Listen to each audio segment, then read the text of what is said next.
ይሄ ወራሪ ኃይል ሊመለስ የሚችለው በትግል ብቻ ነው። ከዛ ውጭ ሌላ መፍትሄ የለውም። ይህን ወራሪ ኃይል ዳግም ለኢትዮጵያም ሆነ ለአማራ ሕዝብ ስጋት እንዳይሆን አድርጎ መቅበር ነው። A few moments later ጦርነቱ ከመጀመሩ 2 ሳምንት አስቀድሞ ይሄ ተጨባጭ ሁኔታ ወደ ጦርነት ስጋት አለ፣ ነገር ግን ወደ አሁን የሚገባበት ሁኔታ አይደለም። በዲተራንስ ይፈታል የሚል የኔ አቋም፣ የሌሎቹ አቋም ደግሞ ጠቅላይ ሚኒስትሩ ራሱ የቀረበው ሪፖርት ተጨባጭነት የለውም። እንደውም የኦፕሬሽን እቅድ አዘጋጁ ብያችሁ ሳለ ሳታዘጋጁ ነው ራሴ ዘራዋለሁ ብሎ የተበተነው። ከዛ በኋላ ማንም ዘወር ብሎ ያየው የለም። ጦርነት ተጀመረ ነው የሰማነው ማለት ነው። ወደ ጥፋት እያበራ ስለሆነ ይሄ ኃይል ጸረ አማራ ነው። አሁን ይሰሙኛል ጓደኞች፣ 3 ጊዜ ጸረ አማራ ነው።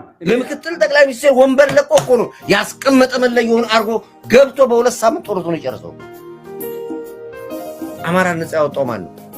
አማራ ነፃ አውጣሉ እንደ ከአብይ ውጪ አለ ወይ? አማራ ነፃ ያወጣ ከአብይ ውጪ አለ ወይ? ጫካ ገብተህ እንድትዋጋ መንግስት እንድትሳደብ ንግግር መብት የሰጠው እኮ አብይ ነው።